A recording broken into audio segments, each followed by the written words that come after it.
Bug food is back, and you're going to love it. The Earth's core, apparently, has stopped spinning. Should we be worried about this? The Earth's core has stopped spinning. No kidding. And TikTok, speaking of spinning, has more control over your account than you think. We'll tell you about that coming up. Welcome to the Jay Sheldon Show. Happy Wednesday, halfway through the week. What is a short week for us here in Malaysia because most people have the week off. It's Chinese New Year. What is this, the fourth day of Chinese New Year? So yeah, everybody's still celebrating. Everybody is mostly back in their hometowns. People are slowly eking their way back to work. But yeah, we're live across the planet on rumble.com, YouTube, Facebook, and twitch.tv. You can follow us on any one of those places, and we hope you do. It doesn't cost you anything. It's absolutely free, and it helps the show out a lot. So thank you for that. We're also a podcast. The audio part of our show comes up as a podcast about 10-15 minutes after we're done being live. And you can follow us on, subscribe to us on your favorite podcast platform. iTunes, Spotify, wherever you get your podcast from. You'll find the Jay Sheldon Show there. Yes, indeedy, it's time to get you updated on our favorite furry little friend. That would be our Shiba Inu called Miko. And this is the Miko update. Look at this wealthy little girl. Oh my. Yeah, that's Miko. And part of Chinese New Year is what's called ang paos. Ang paos are red packets, they're also called. They have money usually inside. And you give them as a gift, as a way of saying good luck, a way of helping out. There's all kinds of rules and things. If you're married, you're not supposed to get ang paos. You're supposed to give them. I don't begin to understand it. But anyway, yeah, Miko, who is an unmarried woman, apparently did very well. That's a lot of ang paos for Miko. So I may very well have to go to Miko for a loan soon. She's doing great. Ate her food today very well, had a couple of great walks, did her business, met some friends, and life goes on. The life of a Miko. Miku. That's a combination of Shiba Inu and Miko in one. Our Miko update brought to you by the folks at Barkbox.com. That's a subscription service. You sign up for your dog, and every month you will get a box full of treats and toys for your dog. They are incredible. They're healthy treats and dog chew. The toys are designed specifically for your dog to entertain them for hours. You'll get one every month. You sign up for a multi-month subscription, and with our special link, you will get an extra month. You can sign up for 1 month only if you want. Test them out. I strongly encourage you to go over to YouTube or wherever you get your videos, and Rumble even, and type in Barkbox reviews. Check them out. They're great. And if you sign up for a 6-month subscription, you will get 7 with our special link. 12 months will get you 13. And it's barkbox.com/Miko. Now, if you notice in our show notes tonight, under Miko Recommends Barkbox, that's our normal link, barkbox.com/Miko. But there's a second link tonight, and that will take you to a special page which will get you a free dog bed when you sign up. Thank you, Miko. You don't have to use barkbox.com/Miko. You can use the second link. If you're not interested in this extra free month offer, you can get a free dog bed. You can even size it right for your dog, and you have a choice of 3 different covers for it. They're very beautiful, very comfortable. And yeah, that's the second link under Miko recommends Barkbox in our show notes if you want to check it out. A free dog bed when you sign up at barkbox.com. Again, our normal link, barkbox.com/Miko is the one, and you will get a fantastic deal. Your dog will be happy, you will be happy, and all will be right with the world. Is there anything more? All right. You ready for eating some bugs? You know, not bugs, but Texas Chicken has this plant-based burger. And you know me, I'm not into all this crap. But I found out today that this plant-based burger, it even says, by the way, there's a little asterisk, says not vegan, vegetarian friendly. So I don't know why. It's plant-based. It's not meat. But anyway, you vegans do you. It has ranch dressing on it. Now, there is a very short list of things I won't eat if it has ranch dressing on it, because I loves me some ranch dressing.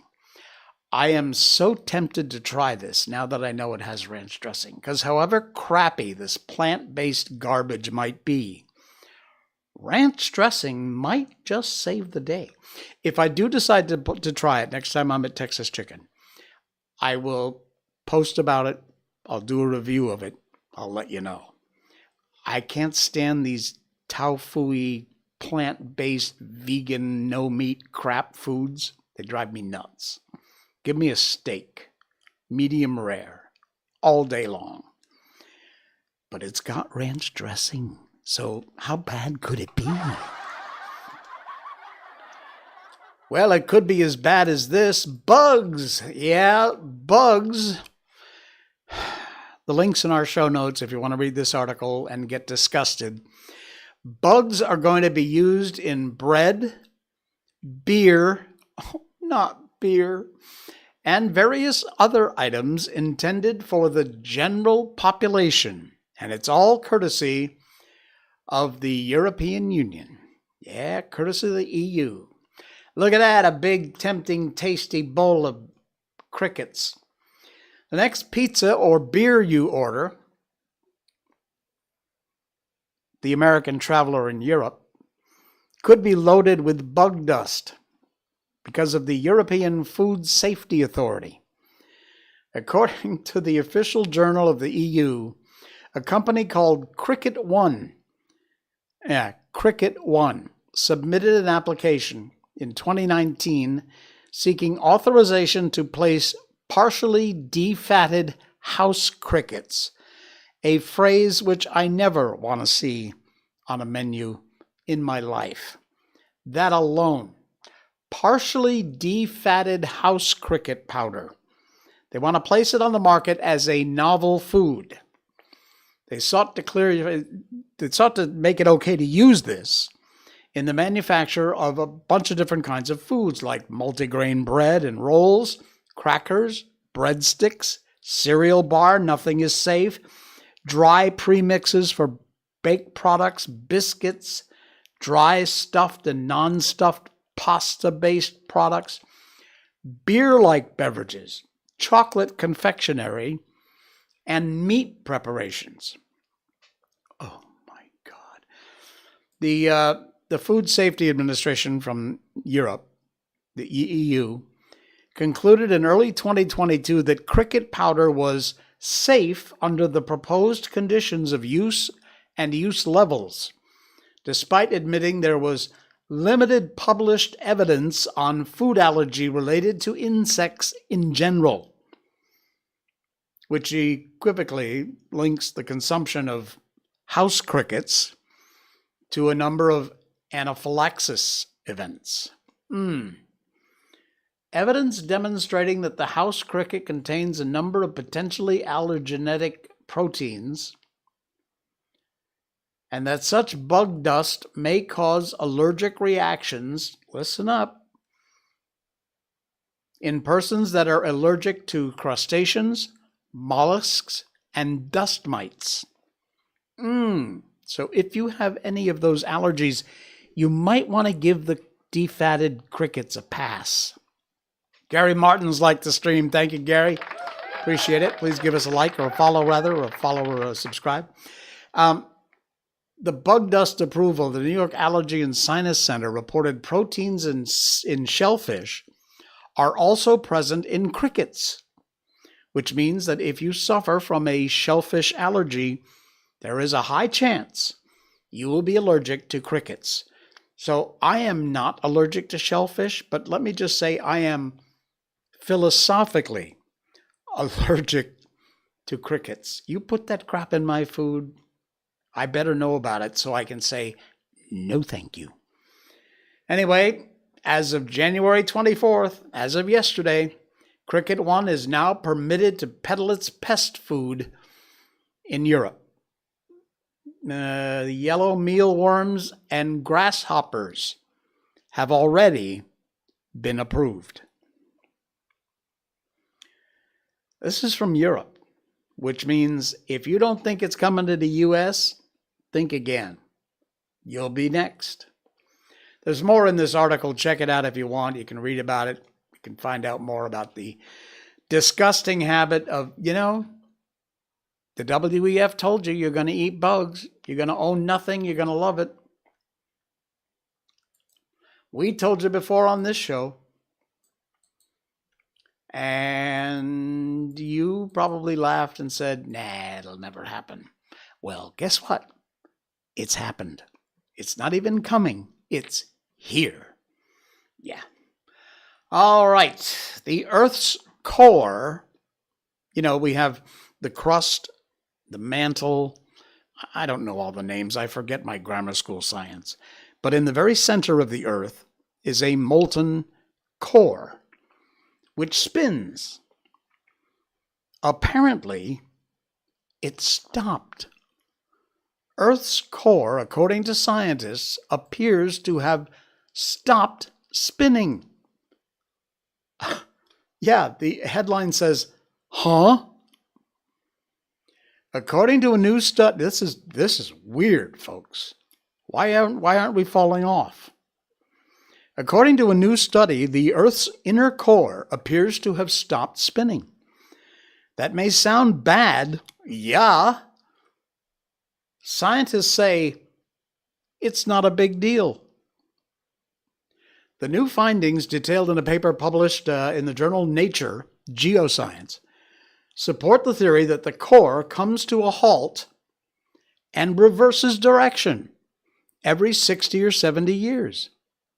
I didn't know this. When I saw that headline, the Earth's core has stopped spinning, I'm like, whoa, what? I've seen articles in the news lately about possible of the poles shifting. It's another subject.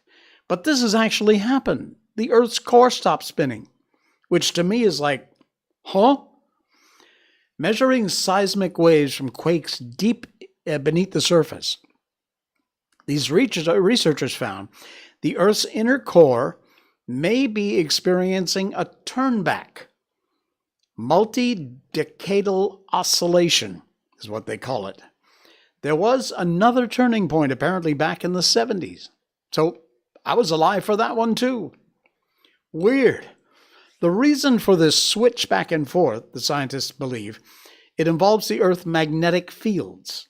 It causes the planet's mostly liquid outer core to move, which forces the inner core to rotate, and also gravity. The mantle and the inner core are highly heterogeneous, so the gravity between their structures tends to drag the inner core to the position of gravitational equilibrium. Big words. This so-called gravitational coupling leads authors Yi Yang and Xiaodong Song, a pair of researchers at Peking University. If the two forces don't balance, the inner core will accelerate or decelerate as they get more balanced. Very weird. Could explain a number of observed phenomena like the Earth's climate system, to even shifts in the length of a single day. In fact, the gravitational coupling between the inner core and the mantle may cause deformation at the Earth's surface, which would affect sea level. Weird. There's a little more information if you want to read about it. It's in the article, which is in our show notes tonight. But indeed, it appears that it's true. The Earth's inner core has stopped spinning. And apparently, scary as that sounds, it's not something to be worried about. And it's happened about every 60 or 70 years. Weird. Coffee break time. Hang on. I try and be quiet, but I know you can hear that because this mic is very sensitive. All right. Speaking of people who are sensitive or overly sensitive, M&Ms. You like M&Ms? I love M&Ms. I'm more of a fan of regular M&Ms rather than M&Ms peanuts. Anyway, M&Ms that went woke a short while ago. I don't know if you saw the story or not, but it's crap like usual. Well, guess what? They walked it back. Yes. M&M's walks back a new woke spoke candies. You know the M&M guys? Those are called spoke candies, like spokesperson. They got backlash and they hired an actress to promote the brand instead. And it's apparently a spokesperson all of America can agree on. The new special edition packaging of M&M's didn't last very long. 2 weeks, just 2 weeks after the candy brand announced an all-female version would soon hit the shelves, its parent company Mars decided to put that marketing campaign on pause. January 5th, they made the announcement, the female packaging and announced updates to the iconic spoke candies that have appeared in commercials for years, when I was a kid, was put on hold. For the new look, female spokes candies, green and brown, were redesigned to tone down their femininity. Green wore sneakers instead of white go-go boots, and brown wore heels that were lower and more square compared to the high heels she'd worn in the past. These are candies, folks. M&M even gave hints that the two characters may be in a lesbian relationship. Ooh. I'm telling you. Okay, fine, read more. It's rare Mrs. Brown and I get to spend time together without some colorful characters barging in. I see the implication here. Lesbian candies. It could be. The brand also introduced Purple, a new female spokes candy designed to promote inclusivity. As a peanut M&M, she appears plus-sized, and her debut commercial features Purple parading around the backstage of a theater singing a song called I'm Just Gonna Be Me. Well, the global VP at Mars Wrigley, Jane Huang, just recently asserted that consumers would relate to and appreciate the revamped version of the beloved candy. Consumers and right-leaning outlets instead responded with outrage. Media Matters created a montage of various Fox personalities, Tucker Carlson, Kat Timpf, Martha McCullen, denouncing the new woke version of M&M's. I think this is the kind of thing that makes China say, like, oh, good, keep focusing on that. Really? Anyway, apparently M&M got the message. Most people were tired of this global woke crap. And on Monday, they said its all-female edition could be polarizing to some, and said all spokes candies have been placed on an infinite pause in favor of a new spokesperson, actress, comedian Maya Rudolph, a former cast member of Saturday Night Live, who also starred in films like Bridesmaid and Idiocracy. Idiocracy is a good movie. Anyway, so there you go. New spokesperson. The candies, the woke candies are on hold indefinitely, and good for us. So freaking stupid. Go woke, go broke. Happens all the time. Here's another one from Blaze Media. This is insane. This is freaking sane. This interview is illegal.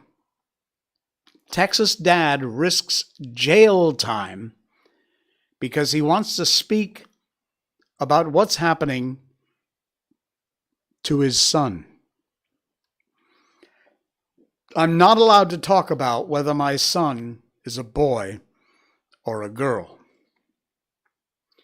A judge has banned Texas dad Jeff Younger from speaking about his son James, who was taken from him by the courts after he refused to call his son a girl. But Jeff said he'd rather go to jail than comply. I will appear in handcuffs, but I am not taking this tyranny. He was a guest on Jeff Beck's program, Targets of Tyranny, telling James' story and explaining the biggest lessons he learned while battling the legal system, as idiotic as it gets sometimes. This interview is illegal in the state of Texas, Jeff told Glenn. I was banned from publishing any blog posts, social media posts, publishing a newspaper article, doing any writing at all about my situation. Talk about a First Amendment violation. Where the hell does this court get off? I was also permanently banned from doing interviews, podcasts, appearing on TV interviews, and all these are specifically laid out. Banned from speaking on 3 political topics. I'm not allowed to talk about anything about transgender issues, gender expansiveness, or whether my son is a boy or a girl. I've told this judge, and I'll tell this judge every time I do an interview, I will never follow your illegal and unconstitutional order. Good on you. I have contempt for her as a judge issuing the order. Well, you should. Maximum contempt for the tyrannical language of the order, and I will never follow the order, Jeff continues. Wow. Unbelievable. There's more to this story. You can get some background and stuff, but this judge issued what is absolutely a completely ridiculous and, more importantly, unconstitutional order, telling this guy he is not allowed to talk about things, including whether or not his son is a boy or a girl. And this guy is planting both feet in the ground and saying, screw you. I will talk about what I want to talk about, and you can't tell me I can't do it. Good on you. I strongly encourage you not only to read the rest of this article, but share it on your social media accounts, because it's beyond stupid. This is a judge? Seriously? This judge ought to be, what is it? What do you do to judges? Disbar them? No, that's lawyers. I don't know. She ought to be taken down off of her high horse. Incredible. Well, here's the latest. Technology that'll read your thoughts. It exists, and wouldn't you know, the World Economic Forum is all for it. The WEF, which it's over, it's done. They all got on their private jets and went back home. They heard about technology that would allow your thoughts to be monitored. The annual WEF gathering been a testing ground for some rather bizarre ideas as usual, nonetheless serve a purpose to introduce and, if possible, normalize all kinds of mass surveillance and sometimes rather extreme privacy invasive technologies, monitoring your brain activity via implants. You're going to have to hold me down and tie me to a table before you have any of that crap. It doesn't get much more invasive than that. One of the technologies that was presented at an event in Davos this year by Duke University professor Nita Farahany. Brain implants are not new. They're used in medicine to treat some very serious conditions, but the kind that they talked about at the World Economic Forum are the ones put into healthy people. You know, you have your cochlear, whatever it's called, implant that helps deaf people hear, things like that. Basically, these implants put in perfectly healthy, otherwise people would read their minds. Decoding complex thought is already possible, Farhani said during her Ready for Brain Transparency talk at the WEF Summit last week. The tech is now also able to reveal the degree of stress somebody's experiencing, as well as what they're paying attention to. So the goal is to know what or how a person is feeling, what they're thinking, and what draws their interest. According to the professor, all the ingredients here, all that's needed is a mass uptake. We all get these little implants, and eventually a shift from today's devices that will accomplish it. Wearables. You don't need to have an implant.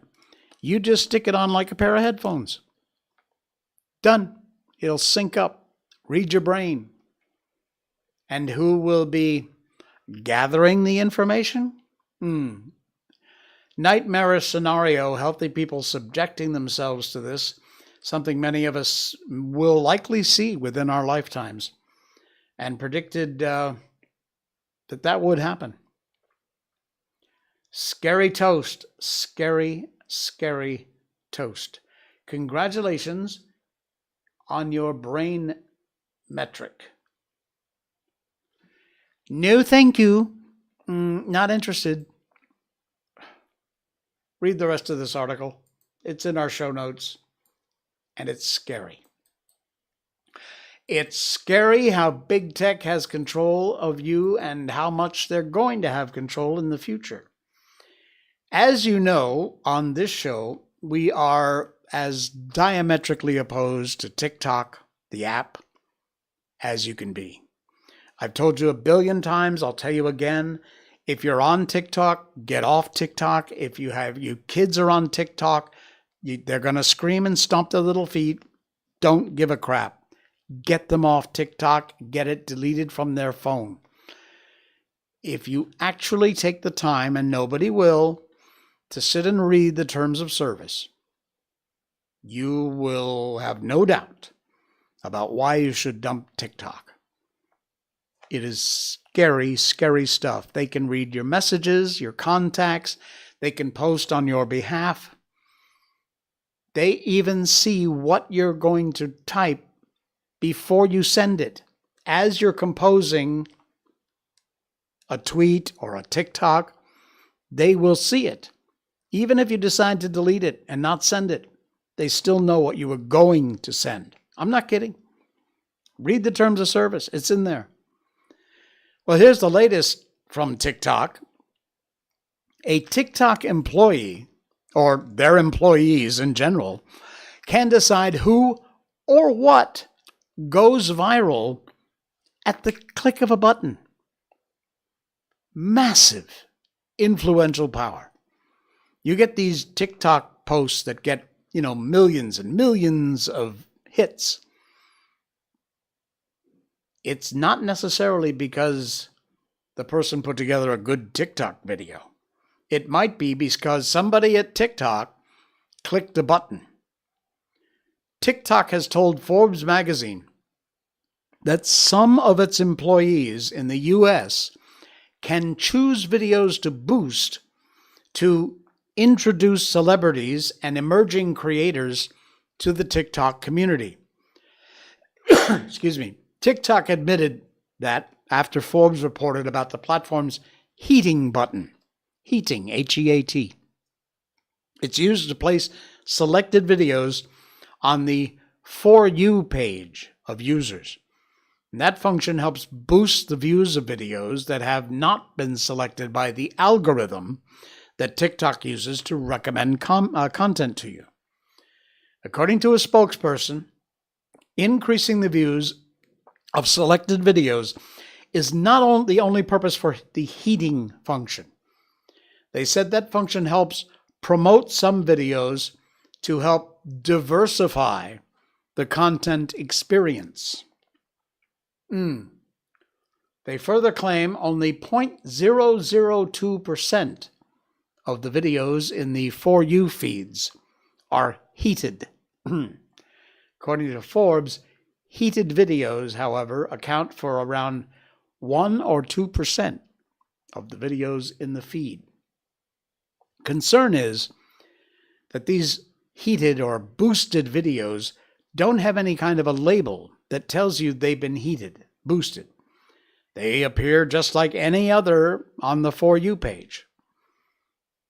For years, there have been reports that TikTok promises to promote content to convince celebrities, brands, and politicians to use the platform.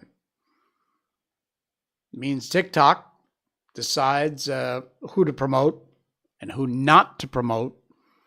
Brands, creators might lose a spot on somebody's feed to someone else the company decides they want to promote. And I wonder if there's any cash involved here too. I'll just bet there is. Follow the money. There have been reports of employees heating content that they should not, like videos from partners, friends, and even their own content. Oh, yeah. Read the article. It's right there in our show notes tonight. And like I said, I just get off TikTok. Dump it, delete the program, and do it now, because they're spying on you. They have all of your data. Every bit of it. All right. Where are we going here? Okay. This is a great story. This is brilliant. Our last story before we get on to our book tonight. We always end with a piece of good news, and boy, it don't get much gooder than this. A McDonald's customer returns $5,000. He was given it from the McDonald's in a bag by accident. Do good, people. An Indiana man ordered a sausage McMuffin at his local McDonald's and got a lot more than he expected. Good Samaritans can be found in all kinds of places, even the drive-through lanes of your local fast food place. On January 16th, just a week ago, Joshua Vargas shared a video detailing his trip to a McDonald's drive-through in Elkhart, Indiana. He got more than he ordered. In the now viral clip, which has been seen 2.3 million times, Vargas is shocked by what he finds in his to-go bag. Instead of breakfast, thousands of dollars. This is the video. There's sound here, but I'm not... Well, let me see if I can play a little bit of it.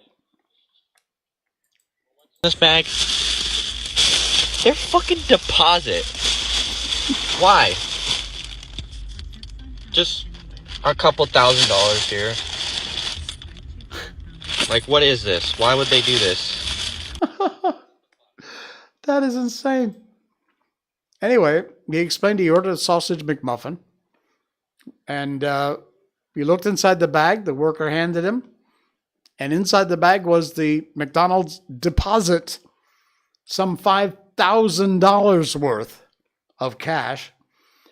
He, being an honest and do the right thing kind of guy, could have walked away with it. But he decided it wouldn't be the right thing to do. Wow. Says, what the F? Now I have to return it because I'm a good person. Put the money in the bag. pulled back up to the McDonald's, unbuckles his seatbelt, heads in. He asks the universe, presumably, why would you guys do this to me? You know how bad I want this money. Who put me in this situation? You guys laundering money around here? Vargas says to a worker at the register who realizes he's returning the cash they've been looking for. Amid all the relieved reactions from the staff that can be heard from the McDonald's employees, one asks if he could give him a hug, which he accepts. Back in the car, Vargas reflects on his good deed. He said, I cut that short, but they were just all hugging me and thanking me. Adding, some folks were crying. Free McDonald's for a month, I guess. When I was driving away, they called me back in, and they gave me $200. Wow. Smiling, the TikTok ends with Vargas sharing what he believes to be the moral of the story. Do good, people. Returning $5,000, got $200, and free McDonald's for a month. Good trade value, and maybe a viral TikTok. A representative of McDonald's did not immediately respond to a request for comment. Unbelievable. There is the guy, Joshua Vargas, Dookie Doughboy. What a great story, huh? Imagine that. What would you do? I hope you do the right thing. Never know. $5,000's a lot of money. In fact, if you convert that to my currency, Malaysian ringgit, what is that? 25,000 ringgit? That's a lot of cash. All right, it's time for our book tonight. We do books on this show, if you didn't know that already. We're reading White Fang. We've gotten through a couple of different parts of the book. And we've read a whole bunch of different Peter Pan, The Wizard of Oz, The Little Prince, Alice in Wonderland. We've done so many classic books. And this one from 1906, Jack London wrote. And it's a classic. It is a fantastic story, written mostly from the viewpoint of the animals. And we've been concentrating on the little gray wolf cub who finally made it out of the cave. And we'll continue on with White Fang. A great fear came upon him. This was more of the terrible unknown. He crouched down on the lip of the cave and gazed out at the world. He was very much afraid, because it was unknown. It was hostile to him. Therefore, the hair stood up on end along his back, and his lips wrinkled weakly in an attempt at a ferocious and intimidating snarl. Out of his puniness and fright, he challenged and menaced the whole wide world. Nothing happened. He continued to gaze, and in his interest, he forgot to snarl. Also, he forgot to be afraid. For the time, the fear had been routed by growth, while growth had assumed the guise of curiosity. He began to notice near objects, an open portion of the stream that flashed in the sun, the blasted pine tree that stood at the base of the slope, and the slope itself that ran right up to him and ceased 2 feet beneath the lip of the cave on which he crouched. And now the gray cub lived all his days on a level floor. He'd never experienced the hurt of a fall. He didn't know what a fall was, so he stepped boldly out upon the air. His hind legs still rested on the cave lip, and so he fell forward, head first, straight down. The earth struck him with a harsh blow on the nose that made him yelp. And then he began rolling down the slope, over and over. He was in a panic of terror. The unknown had caught him at last. It had gripped savagely hold of him, and was about to wreak upon him some terrific hurt. Growth was now routed by fear, and he ki-yeed like any frightened puppy. The unknown bore on him he knew not what frightful hurt, and he yelped and ki-yeed incessantly. This was a different proposition from crouching in frozen fear while the unknown lurked just alongside. Now the unknown had caught tight a hold of him. Silence would do no good. Besides, it wasn't fear, but terror that convulsed him. But the slope grew more gradual, and its base was grass-covered. And here the cub lost momentum. When at last he came to a stop, he gave one last agonizing yell and then a long, whimpering wail. Also, and quite as a matter of course, as though his life had already made 1,000 toilets, he proceeded to lick away the dry clay that soiled him. After that, he sat up, gazed around as might the first man of the earth who landed on Mars. The cub had broken through the wall of the world. The unknown had let go its hold of him, and here he was without hurt. But the first man on Mars would have experienced less unfamiliarity than he did. Without any annexant knowledge, without any warning whatever that such existed, he found himself an explorer in a totally new world. Well, now that the terrible unknown had let go of him, he forgot that the unknown had any terrors. He was aware only of curiosity in all the things around him. He inspected the grass beneath him, the mossberry plant just beyond, and the dead trunk of a blasted pine that stood on the edge of an open space among the trees. A squirrel running around the base of the trunk came full upon him, gave him a great fright. He cowered down and snarled, but the squirrel was as badly scared. It ran up the tree. From a point of safety, chattered back savagely. This helped the cub's courage, and though the woodpecker he next encountered gave him a start, he proceeded confidently on his way. Such was his confidence that when a moose bird impudently hopped up to him, he reached out it with a playful paw. The result was a sharp peck on the end of his nose that made him cower down and ki-yi. The noise he made was too much for the moose bird, who sought safety in flight. But the cub was learning. His misty little mind had already made an unconscious classification. There were live things and things not alive. Also, he must watch out for the live things. The things not alive remained always in one place, but the live things moved about. There was no telling what they might do. The thing to expect of them was the unexpected, and for this he must be prepared. He traveled very clumsily. He ran into sticks and things. A twig that he thought was a long way off would the next instant hit him on the nose or rake him along his ribs. There were inequalities of surface. Sometimes he overstepped and stubbed his nose. Quite as often he understepped and stubbed his feet.